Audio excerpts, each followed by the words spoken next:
Let me go on to my second presentation about programming, at least one aspect of it. It's something that I learned from my mentor, Jim Mayo. I played around with it, adjusted it to my needs, but have found it really helpful and passed it on to others. Um, and I'm going to read from my notes here. Roughly, programming an organization of what to do, when, and why, used to control the moods, understandings, entertainment value, optimum learning, health, etc. And there's lots of kinds of programming. I'm only going to focus on one here, but you should um, you should be programming for a regular club night. There's different programming for a new club you're calling for or calling for twice a year only. There's different programming for a party night, different programming for a class, for a workshop, for a festival or convention. Um, then you can be programming not only an individual night, but if you're doing a whole season with the same club, programming how you want the season to go. There's programming for every tip that you do. There's programming for every sequence you do. There's programming the singing call of where you build, where you drop. But um, the thing that I want to share with you guys is programming for a given dance, mostly in a new club or new um, what am I trying to say? A once a year kind of thing. For a regular dance with a club, or only call for once or twice a year. Program each tip for the patter music and the singing calls, the choreographic difficulty, whether they're gimmicks or cutenesses. Uh, is that a word, cutenesses? It is now. Each tip has a purpose. And here's some ideas of what I think each tip should do, and it has helped for me. So the first tip I think of as building confidence. These are dancers that have heard of you or haven't, that they know your reputation or they don't. And your main thing you want to do is convince them, is to prove to them that they can dance to you. Some people are timid, will I be able to keep up with this guy or what have you. So the first tip, convince them that they can dance to you. Use non-destructive testing, and I've written a paper on that, and I think some other people reprinted it several times about ways to test your floor. I mean, people used to say, keep getting sequences harder and harder and harder until they break down, and then you can figure out how experienced the dancers are. Well, you don't want to break them down because that goes against proving they can dance to you, but there are ways to tell how good they are by how well they keep the formation that they're supposed to be in. Um, Make them, that first tip, make them want to stay for the rest of the rest of the dance, because again, if they can't dance to you, or it's too hard, you're trying to impress them too much, you tire them out too much, they're going to think, yeah, I'm not sure I want to stay all night. um, the singing call should be a peppy one, but not a real rouser. Get some spirit going. And the patter call music also, get some spirit going, but don't try to send them up the wall. It's much too early for that. Tip number two, you do some of the same stuff, or maybe a little bit more choreographic interest. Don't make it too hard, because this is probably the first tip for some people that came too late and you're still trying to prove to them that you can dance, that they can dance to you. Singing call should be something that rolls along, keeps them moving, but not a real rouser, not a laid back thing, but not a real rouser. Um, by that time, on the third tip, everybody that's coming should be there. Turn over the page. Um, they've been there for a while. They're all warmed up. They're ready to go. They're not tired yet. So tiring them out with a rouser doesn't hurt. Um, do a rouser. Make this the best tip that they have ever heard or ever danced. Let the choreography be interesting, but easy enough to get through. At least most of it. Um, and the singing call should be a real rouser. Get rowdy. Um, Again, I wrote here, it's better to be ridiculous than mediocre. Send them climbing the walls. Use what techniques you have to. First, the type of singing call you use, and then the way you present it. Um, I had a traveling caller staying at our home once way back when, and he was a really good caller, and he had one number that did just this. And he saved it for the end of the evening. He built and built and built, and at the end of the evening, he did this. And I talked to him, and I about this. Um, do you mind if I talk to you, even though I'm much less of a caller than you are? And he went to another dance and he did this. And the basic thing is prove to them how good you are early in the evening so that you can live on your laurels the rest of the evening. He didn't prove to them how great he was until the end of the evening. Some people might have wondered by that time. So, third tip, make it the greatest tip they've ever danced to. Fourth tip, whatever you do, don't try to beat the third tip. You've just made it the best tip. Don't try to do better than that. Um, the let's see. Yeah, don't try to top it. Contrast it. Now's the time to use a gimmick. Now's the time to do a workshop tip. Um, Try some very intricate choreography and play with that. You obviously don't want to try and beat the best tip you've ever done. Mm. That brings to mind a war story of it. You New Englanders may have remembered Tom Potts.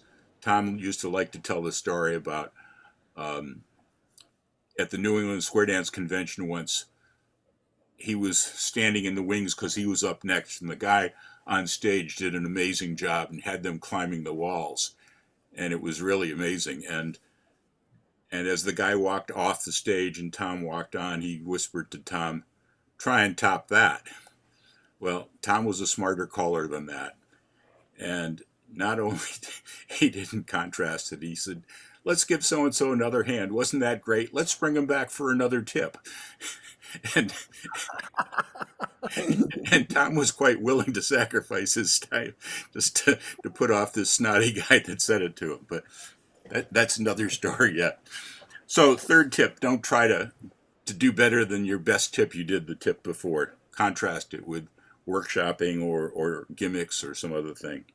Um, Fifth tip I usually think of similar to the second tip. Singing call, maybe an oldie, a sing along.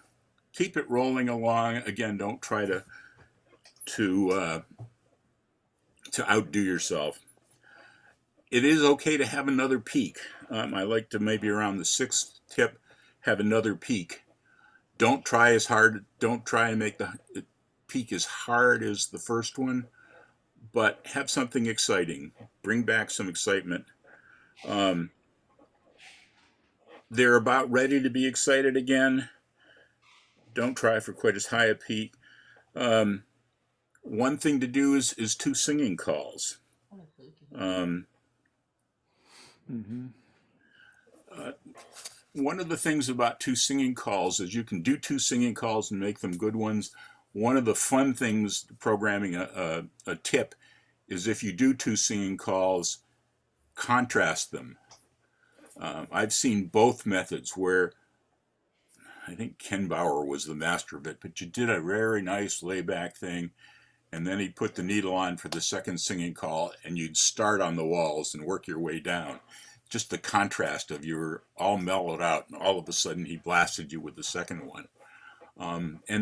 And I've used that, and it works. And I've also used the reverse of that, do a fairly peppy singing call, and then contrast it with a real mellow one. And the combination is entertaining and is a peak in itself. Now, one of the things about your second peak, and I guess this depends on, I don't know, how long your breaks are, how long the round dance cuers go, um, whether you're calling a 2.5 hour dance or a 3 hour dance. And most of this I'm fitting in for a 3 hour dance with a 20-minute break. But don't do that second peak too close to the end of the evening.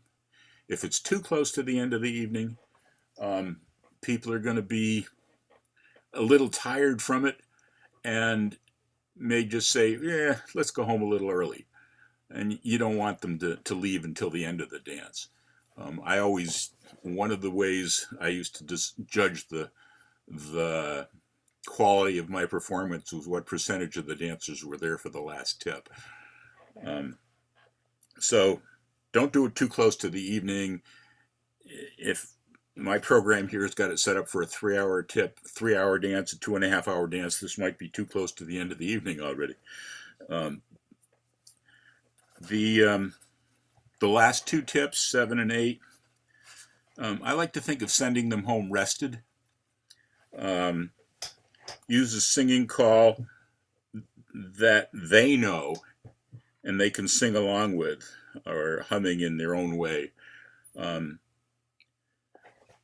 it's nice to have them go home singing a call, just having this song bugging them because it keeps going through their minds. But that'll help them remember. It's nice to send them home relaxed. If you send on a regular group, if you have uh, a regular group, or they come back once a month or something like that.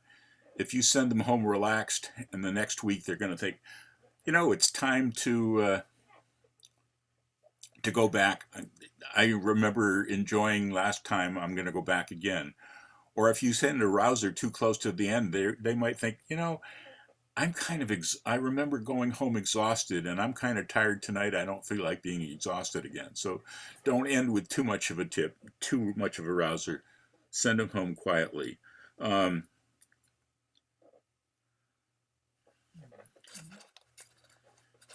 the other thing is, if you're doing a guest tip traveling around and don't go to this club very often, and you don't really care if they come back next week or not, you just want them to remember you as being great. Maybe you want to save your rouser for the end and work it so nobody else. So what if they go home tired and don't come back next week? It's some other, their poor club caller that suffers. You want them to remember you as big. Again, it's a judgment thing as to where you are. But those are some basic thoughts on programming an evening. Um, I'm curious if that makes any of you think differently. If some of you have other plans, any thoughts on it. Um, Again, I'm not picking on Tony Parks, but I remember talking to you once, Tony, about why do I like your calling better than I like other contra dance callers? I used to do more contra dancing and Western calling, and Tony said it's more than just how you call a dance; it's programming the evening about. And again, it's probably different for contras than you do here, but it's knowing when to pep them up and when not. So Tony has a lot of feel, as I recall, Tony, from programming was one of your secrets to making people like you a lot, which I did. Well, one thing that I think that modern and traditional callers definitely have in common is that in terms of choreography, the hardest stuff goes in the middle. You don't want to send them home after half the set's breaking down, and you don't want to do your workshop tip or your challenging tip right at the beginning of the evening before you've built up their confidence. You there I had in my book on contra calling, I have one graph, the only graph in this book, and the it's got two curves or two lines in it. One goes up and then back down, and that's the difficulty level of the evening. And then the excitement level builds, and you can do peaks and valleys, but overall, the excitement level goes up from the beginning when people are just trickling in up to the midpoint, and then you're going to lose a little if you have a middle break in your evening. You're going to lose a little energy there, so you have to start hopefully from a higher level than at the beginning, but you're still going to lose some. So you're going to be gradually building it up again, and that's there's two schools of thought on the last tip. One is that it's your best rouser, and the other is that the next to the last should be your best rouser, and then you can let them down easy on the last one. I know Jay King was very. He said he was very biased against the relaxer tip in general, let alone as the last tip. He always wanted it to be either your best rouser or something they can go home singing. Do you think that I'm sorry? Do you think that you might make a different choices for that last singing call, depending upon whether or not it was the end of a night or maybe the end of a weekend festival? I mean, I think that one is pretty important. You really got to leave them. They're going to have to wait a whole year to come back to that gig, and you want to make them really want to come back all year long. There are lots of variables. One variable in a weekend is that on average, at least in my experience, the dancers at weekends tend to be more better dancers, better able to recover, and more willing to be challenged than the dancers at any given single evening. So I can pull out things that I only use at multi-day events. But in general, I think the same principles hold, that the hardest stuff goes in the middle, and that you're always looking for ways to build up the excitement. One of the things, Ed, I'll get to you after this quick comment. I did see your hand. One of the things I'm taking from this whole conversation is don't just call the singing call or the patter or whatever comes to mind to do there. Plan your evening. Be aware that each tip has a purpose. Think it through as to, do I want to leave them on a peak or let them calm down? Is it a weekend or just a single dance? Think ahead as to what mood you want to create with your program. There are different thoughts on different things. In general, it's interesting, Tony, that your programming for traditional dance sounds very similar. Pretty good overlap with the one I talked about. Ed, what were your thoughts? Well, I had a few things. One, as a newer caller, finding out how they run their particular dance. Are they going to have a dinner break or a meal break?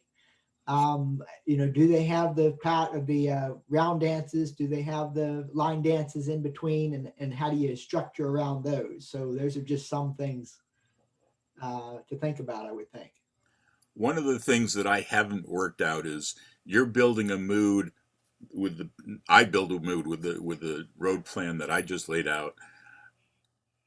It's, if you're working with a round dancer and they're totally unaware of this, they can break the mood between every tip. And I've never really worked with a round dancer where I've tried round dance cure, where we've tried to coordinate that kind of stuff. It can be, I sort of ignore that they're there, which is probably not the best thing, but it's a good conversation we probably should be having sometime. Bring some round dance cuers on.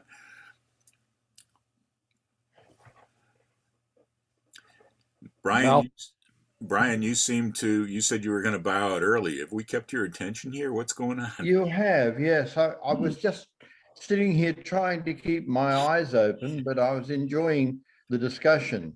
And a couple of comments that I thought I might make is, Please. Another way of finishing an evening is to send people home with the last number that they can sing along with. Have them leave the hall singing the song, and that's another way. I mean, there's several ways of finishing an evening, leave them hanging from the chandeliers or let them down gently.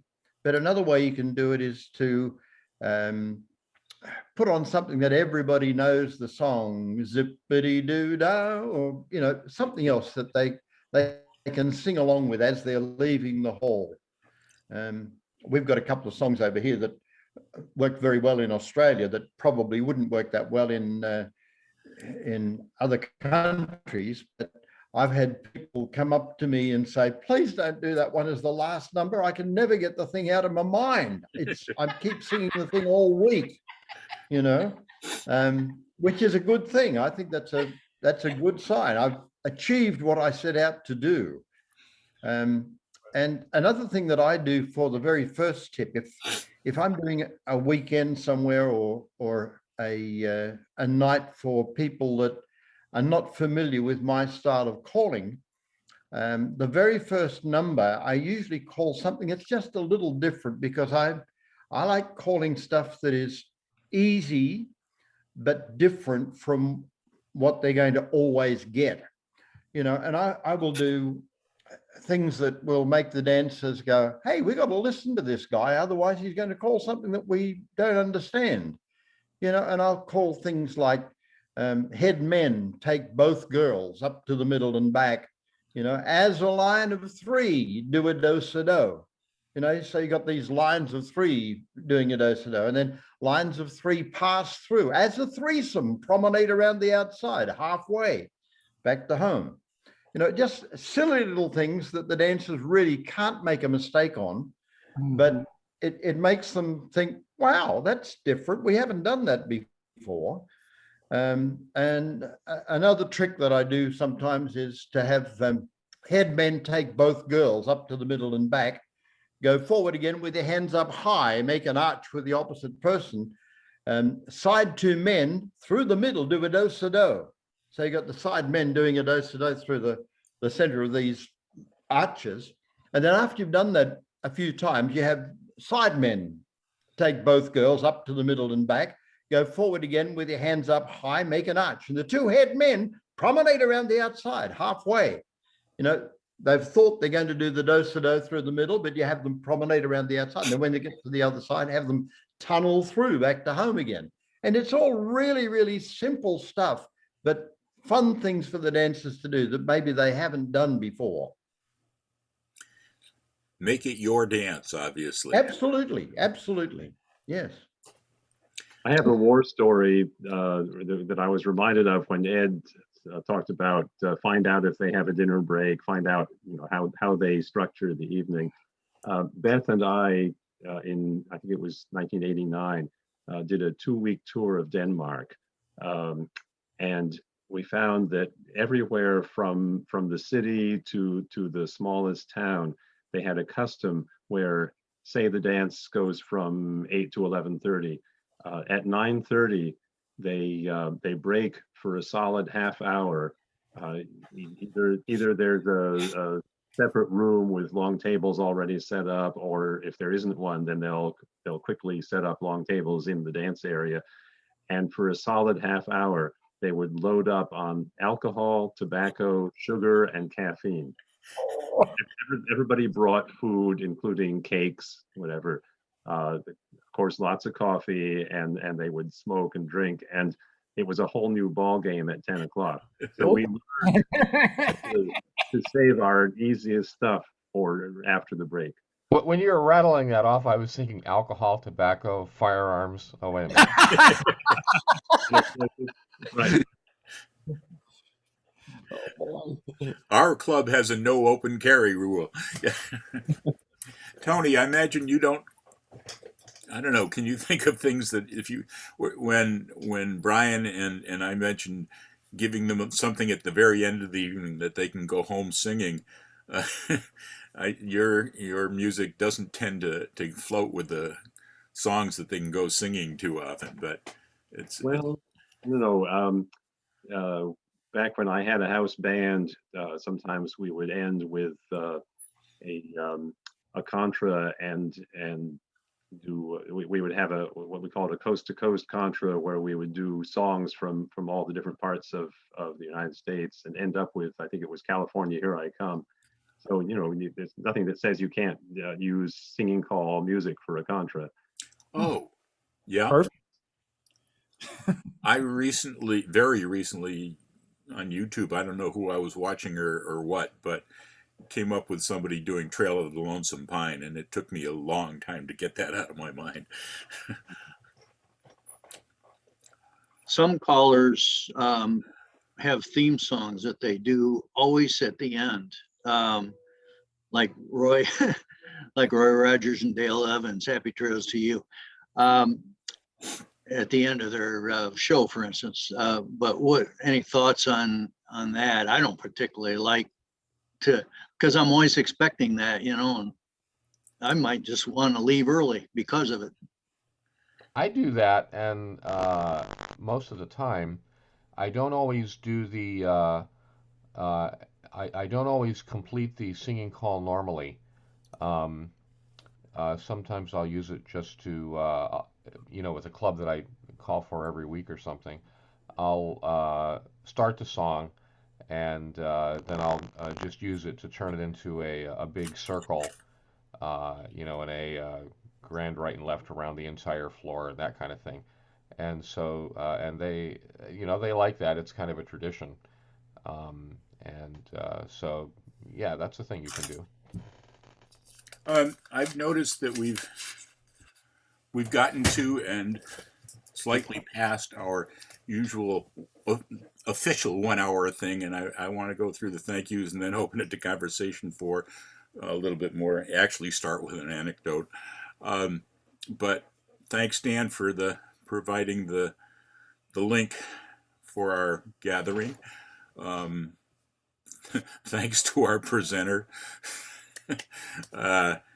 Thanks to you guys, especially for coming. It's always wonderful to see.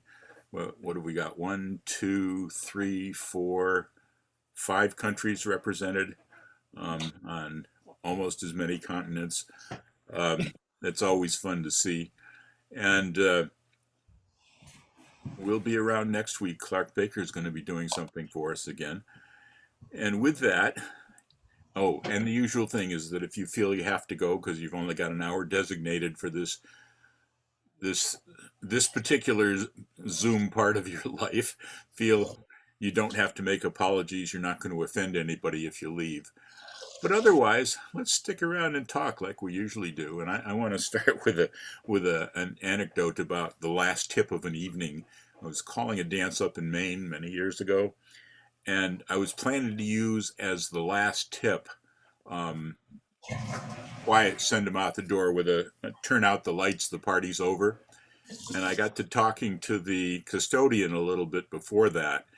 And I said, if there's any way, to dim the lights slowly during the last singing call, that would be kind of cool. And he said, sure, I can do that for you. Well, it turns out they didn't have dimmable lights. He didn't think about it, neither did I did I. They had these huge banks of fluorescent lights. And so during the last singing call, he'd turn off a light here and turn off a light there. And it was just, kind of haphazard and didn't really add to the mood, but I ignored it. And in the talk afterwards, the people coming by and saying hello, the club president came up to me and said, I've really got to apologize. You'd think with as much money as we pay the janitor to be here, that he could wait till after the dance is over to start turning the lights off. And I explained to him, no, he was trying to do what And I thanks asked. a lot, guys. Great meeting. Even though I was late, I really enjoyed it. Well, you get to listen to the first part on Dan's video. That's true. We talked this second part. We talked about programming. The first part we talked about something else. What was it? Showmanship. Showmanship. Tips on showmanship from somebody not known as a showman. Resurrecting P.T. Barnum. Okay. Bye. I'm leaving. Bye, y'all.